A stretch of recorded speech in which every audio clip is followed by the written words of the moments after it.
Lecture 47, John Milton.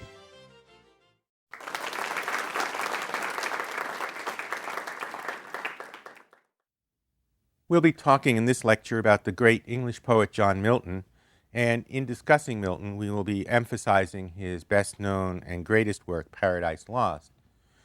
Paradise Lost is the most important epic poem written in English, and certainly in the running for the most significant poem in the English language, period. I know folks who might vote for the Canterbury Tales, folks who might vote for Spenser's Faerie Queene, even folks who might vote for Wordsworth's Prelude, but certainly Paradise Lost is there in the final four. Originally, it was written in 10 books.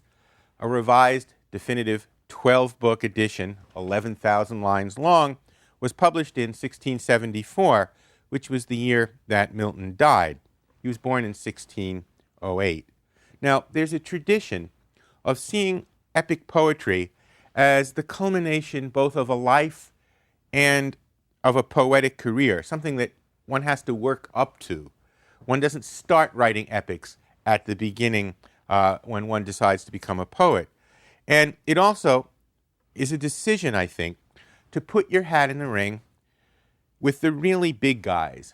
Only the very greatest poets have successfully written epics.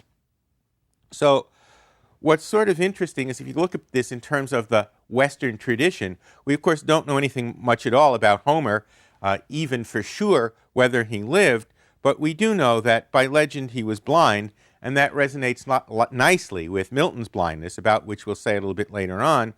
But we do know two other epic writers who greatly influenced Milton. One, of course, the great Latin writer Virgil. He was still working on the Aeneid when he died. He was somebody who fussed and polished and was so concerned with maybe being not quite finished the way he wanted it to be, that he ordered all copies to be burned before his death. Fortunately, people said no to that one. But again, a sense of the epic as the culmination of Virgil's life. Dante completed the Divine Comedy only a few months before he died. So too with Milton. And what I want to emphasize is simply that his life and his previous career not only prepare him for the enterprise, but also become incorporated into it. He was, I think, prepared for this enterprise in three ways: by his education, by his earlier poetic career, and by his political career. Private tutors at first, then education at St. Paul's School. He was probably at St. Paul's when the dean was another very famous poet and man of letters, John Donne. And he went to Cambridge, and in addition to all of those more formal things, had many other opportunities for relatively long-term leisure, where he mastered both ancient and modern languages: Greek, Hebrew, Latin, French, Italian. He wrote poems in all of those languages, and they began more or less as schoolboy exercises. Milton is one of the most prodigiously learned poets in the Western tradition, and I might add, parenthetically, he does very little to hide that fact. He continued writing poems, mastering poetic form after poetic form as a very young man, and bringing together Christian and classical themes. In 1629, he composed a poem entitled On the Morning of Christ's Nativity. An interesting example itself, this term that we've been using of Christian humanism, as well as an interesting preview of things to come. Because throughout the Nativity Ode, what he's doing is essentially retelling the story of the birth of Christ. He continually presents us with references to the pagan gods, to classical myth, and to a great many other themes and characters, if you will, that would become part of his great epic later on. And chief among them is the idea of what constitutes heroism from a Christian point of view. Now, we've seen already in somebody like Erasmus, let's say, talking about the idea of the incarnation, the idea of God becoming human as a conspicuously foolish idea if folly is understood in Erasmus's terms. Okay? The great condescension of God coming down to our level.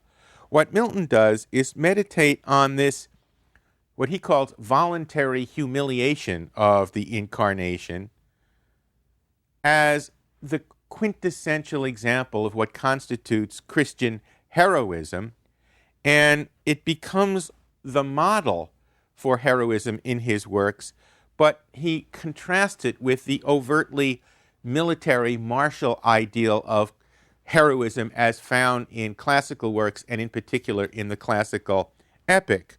So that even in a work like the Nativity poem, what he manages to do is to talk about the Nativity itself using all of these classical images. I'm going to just quote a stanza here from the Nativity Ode to show how he does this. No war or battle sound was heard the world around. What he's doing is playing off the biblical notion that this was during the time of when the world was all at peace. But then he goes on to say, the idol spear and shield were high uphung. The hooked chariot stood unstained with hostile blood.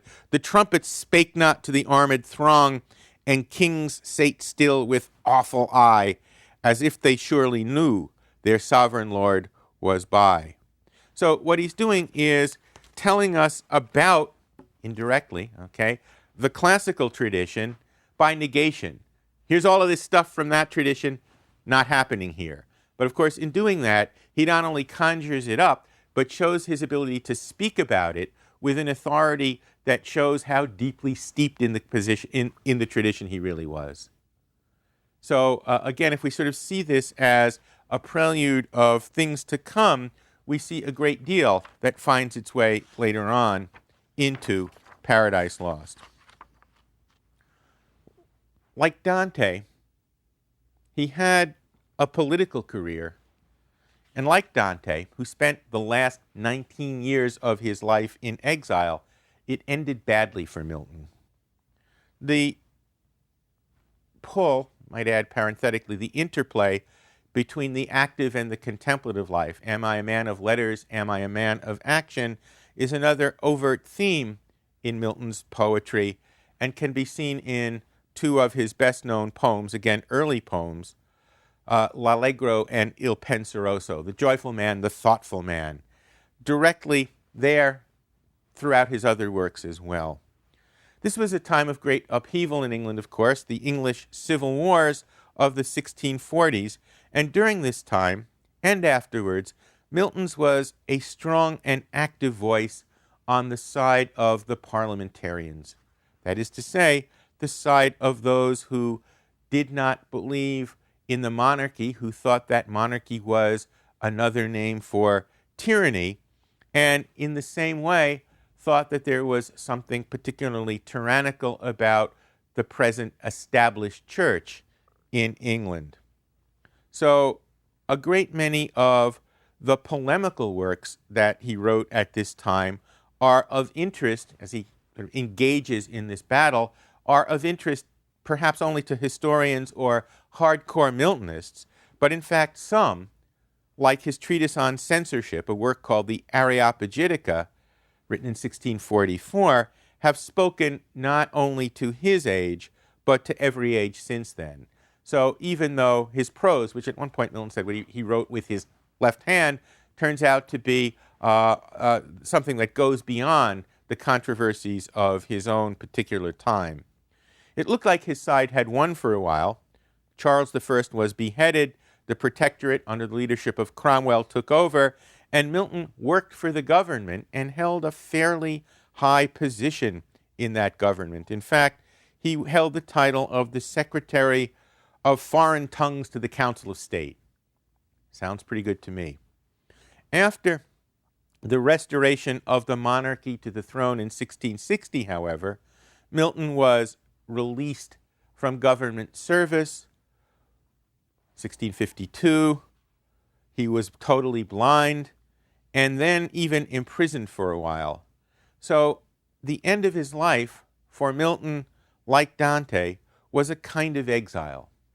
And even though it was exile spent at home, Milton's sense of the difference between what we would like to get, our own striving for power and position, and what we actually do get, was honed into a sense of the difference between divine plan and human striving. And that becomes a major theme in Paradise Lost. And of course, the idea of Christian heroism as a kind of voluntary giving up becomes important as it is exemplified in Milton's own life. In other words, an acceptance of humiliation takes on a very powerful existential meaning to the poet and is reflected in both the voice of Paradise Lost and in many of its incidents. Paradise Lost. It's an epic poem, and it accepts a great many of the conventions of the classical epic. And remember what this means, that, again, that idea of classical and Christian brought together, the epic is primarily a classical form, though it had been Christianized by Dante. And what he's doing is taking a biblical story, a particular biblical story of the fall of Adam and Eve in the garden in Genesis, and retelling it. Retelling chapter that really gets about this much of a column in a Bible, and retells it in 12 books, announcing at the very beginning, in the magisterial voice of the poet, that the point of it all is nothing less than justifying the ways of God to men. I think that the beginning of Paradise Lost is worth taking a look at, or taking a listen to maybe, of man's first disobedience, and the fruit of that forbidden tree, whose mortal taste brought death into this world, and all our woe, with loss of Eden, till one greater man restore it and regain the blissful seat. Sing, heavenly muse, that on the secret top of Oreb or of Sinai didst inspire that shepherd who first taught the chosen seed in the beginning how the heavens and earth rose out of chaos. Or if Sion hill delight thee more, and Siloe's brook that flowed fast by the oracle of God, I thence invoke thy aid to my adventurous song, that with no middle flight intends to soar above the Aeonian mount, while it pursues things unattempted yet in prose or rhyme. And chiefly thou, O Spirit, that dost prefer before all temples the upright heart and pure, instruct me. For thou knowest, thou from the first wast present, and with mighty wings outspread, dove-like, satst brooding on the vast abyss, and madest it pregnant. What in me is dark, illumine; what is low, raise and support, that to the height of this great argument I may assert eternal providence, and justify the ways of God to men. The one comment that I would like to make about that passage is that, again, in typical epic form, he is calling on the muse, as did Homer, as in a certain way does Dante also. What he's doing is bringing in both biblical and classical examples, that the list of different muses, if you will, that Milton is beholden to consists of Old Testament, New Testament, and classical sources altogether, giving a kind of preview of things to come. Well, again, he begins in the middle of things, as good epic tradition suggests you have to. And so what happens in books 1 and 2, remember that the guts of the story really is the fall of humans in the garden. Books 1 and 2 go backwards, take the story back and show the aftermath of the war in heaven. Satan and his defeated angels are plotting how best to get back with God, get back at God, how best to somehow show that they're not going to sit still even though they have been defeated, and their decision is to go after this newly created race of humans. In Book 3, God sort of tracks the progress of Satan, and the Son volunteers to become incarnate. In Book 4, Satan scopes out the territory in Eden looking for his prey. In Book 5, we switch to Eden, and we see Eve recounting a dream to Adam, sort of saying something bad's going to happen, and God sends the angel Raphael to warn them that there's trouble ahead. Book 6, Raphael gives Adam and Eve an account of this war in heaven, which led to the expulsion of Satan, again, as a kind of educating device. Be aware, something's going to happen to you guys. And Book 8, Adam recalls meeting Eve and their marriage. Book 9 is the actual retelling of the fall, a stupendous rewriting of the text of Genesis, and by many accounts, the climax both of the epic and of Milton's entire poetic corpus. In Book 10, the Father sends the Son to earth to temper justice with mercy after Adam and Eve have fallen. And in Books 11 and 12, we head from the present time in Eden all the way through history. And Adam and Eve, through a dream and through the angel Michael, get a preview of all of biblical history, both Christian and Hebrew, with a kind of apocalyptic vision of the second coming. Again, that brief summary, I think, is necessary for a couple of reasons, one of which is to show us how things are placed together, to see how Milton is sort of reworking this biblical material, but another is to show the vast, vast scope of his work. An epic has always been seen as a kind of encyclopedia, really, of human knowledge. And I think that even this brief summary, or particularly a summary this brief, can't suggest the amount of lore that Milton is able to include. Literary, scientific, historical. But it does say something, I think, about the way that Milton has dealt with the previous epic tradition. And it's to a couple of examples of what Milton owes to his predecessors that I'd like to turn now for a second. Writing an epic means that you're putting your hat in the ring with the big guys. It means that you have self-consciously presented yourself as somebody with a great deal to say. And it also means being very self-conscious about your predecessors. In other contexts in these lectures, we've mentioned that Virgil rewrites Homer and that Dante rewrites Virgil. This is equally true with Milton, who rewrites all of his predecessors. And again, as we've hinted at in earlier lectures, this rewriting suggests that you are paying homage to your predecessors, that you are paying homage to the tradition of the epic itself, but it also suggests that you are gutsy enough to consciously attempt to surpass it. Okay. In Milton's case, of course, this new idea of heroism means that by Christianizing what Homer and Virgil have done, he is able to justify saying this is implicitly even a greater epic than what they were able to achieve. Okay, I want to show in particular some examples of how Milton rewrites Dante and also how he rewrites Virgil. In Book 1, a great deal of the description of hell, which is where the fallen angels find themselves, owes a lot to Dante, right? Just simply what it looks like. Milton couldn't have done that if he hadn't read his Dante pretty carefully. But there's, I think in some ways, a more interesting and more specific example of rewriting in Book 1 that I'd like to zero in on for a moment here. This is a rewriting of Virgil's Aeneid. Satan gives a speech in Book 1 to inspire false hopes in his fellow fallen angels.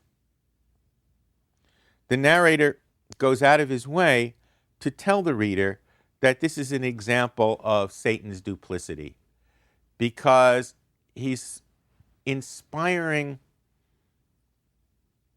sort of spurring on these other fallen angels, even though he is himself in the pit of despair. Okay, there's something really false and duplicitous about this attempt. And so at least part of what Satan is doing there, or rather what Milton is doing through the character of Satan, is that he is presenting us with a figure who is sneaky and duplicitous enough to tempt Eve and to win in Book 9. So just in terms of the character of Satan, if you will, it's kind of nifty preview of coming attractions. But if we think about it in terms of a knowledge of the epic tradition, which Milton expected his readers to have, we can see this as an interesting rewriting of a scene in Book 1 of Virgil's Aeneid. In other words, a scene that takes place at almost exactly the same point in the two epics. If you had Virgil open, Milton open, turn to the page. And what happens, again, the Aeneid begins in medias res, in the middle of things. Aeneas is a wanderer from Troy. It's only in flashback that we see the fall of Troy in Book 2 of Virgil's Aeneid. So what happens is that by the time things open in Book 1, we're almost at the shore of Italy. In other words, Virgil has his hero Aeneas almost to where he needs to be to found the new Roman state. And just about to get there, a big storm comes, they're blown off course, and they find their way to the coast of Africa. We've already had reason to talk about what happens when he gets to Africa, because that's where the story of Dido takes place, and we've talked about that in connection with Christine, in connection with Marlowe, and we could have also said it in connection with Shakespeare, who in Hamlet refers to the very same story. In any case, what happens is that here you have this terrible storm, they're drawn off course, and all of his men are in a state of despair, and what Aeneas does is give them a kind of nifty pep talk. In other words, what I'm suggesting is that Aeneas' pep talk to his men is the model for what Satan does for the fallen angels.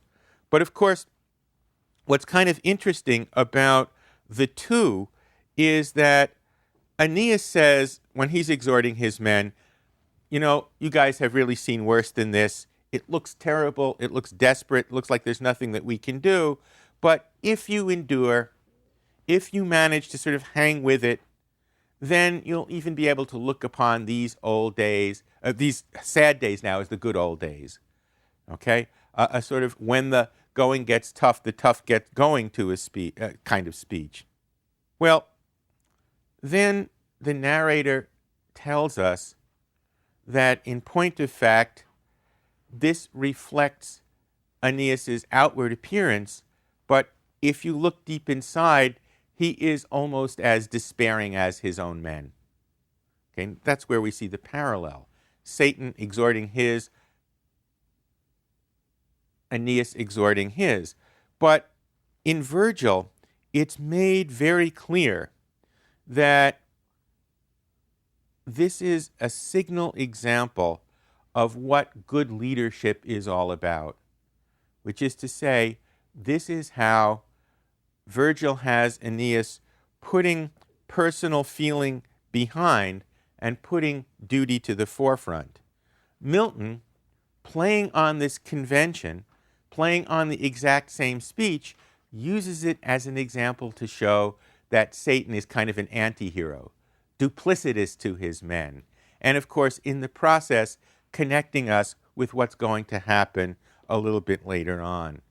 So it's not absolutely necessary for someone to know the original, but to the extent that we do, we can see the degree to which what we have here is a conscious imitation, which all of a sudden is giving us a negative example where the original gave a positive, because what he's doing is building the character of Satan as kind of the supreme anti-hero of his work, the foil to the idea of true Christian heroism, which has to do with this sense of emptying oneself, this sense of the voluntary submission.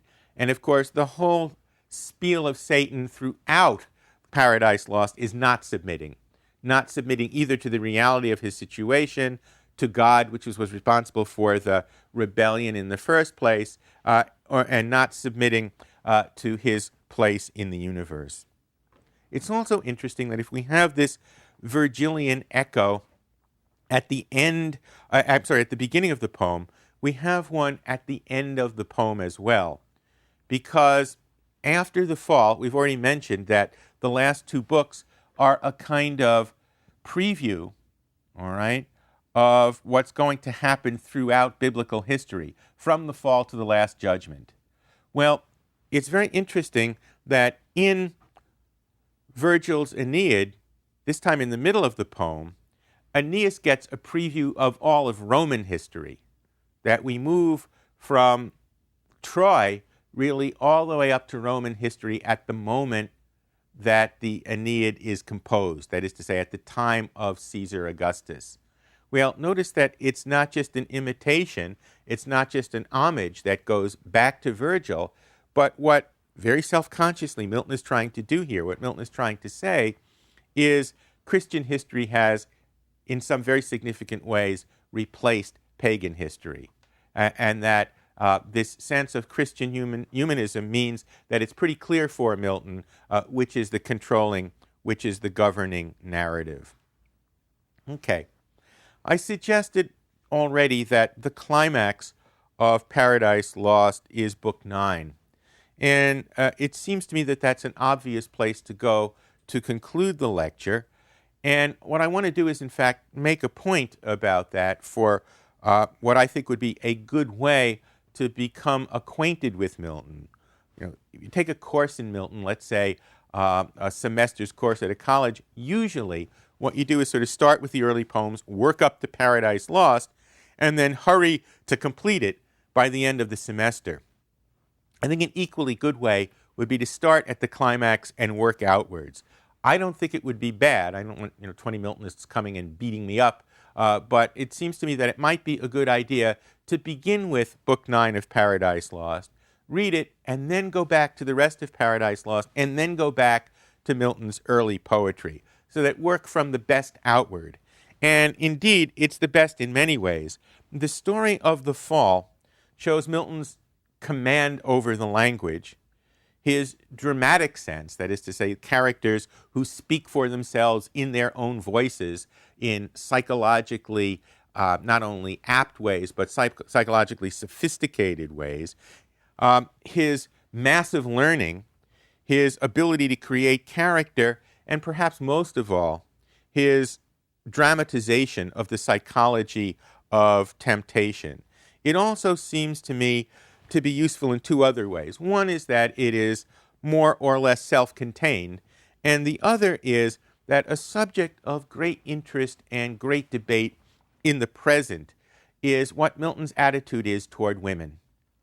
That it's complicated, and certainly it's not unimportant. This whole interest, this kind of modern focus on Milton and women, is given a jump start by the fact that he himself was married 3 times. So there's a great deal of debate and commentary because of present feminist studies. And so it seems to me that that might be a good place to go for an insight into the state of current scholarship as well. Meanwhile, it's worth taking a look at in terms of what the serpent says, maybe starting with something like line 566 or so in Book 9 of Paradise Lost. This is, of course, how he gets Eve to eat the fruit. Empress of this fair world, resplendent Eve, easy to me it is to tell thee all what thou commandst, and right thou shouldst be obeyed. I was at first as other beasts that graze the trodden herb, of abject thoughts and low, as was my food, nor aught but food discerned or sex, and apprehended nothing high, till on a day, roving the field, I chanced a goodly tree, far distant to behold, loaden with fruit of fairest colors mixed, ruddy and gold. I nearer drew to gaze, when from the boughs a savory odor blown, grateful to appetite, more pleased my sense than smell of sweetest fennel, or the tits of ewe, or goat dropping with milk at even. Well, what's kind of interesting about that is he said, I used to be crawling on the ground, only doing this sort of food and sex thing, as soon as Adam and Eve eat, that's all they're interested in. So it becomes this sort of wonderful anticipation of what they're going to become, even as he makes it majestically appealing. And from Milton's point of view, of course, contrasting the kind of pride as against the humility, which is the height of his Christian voluntarism, which is, of course, also what his idea of heroism is all about.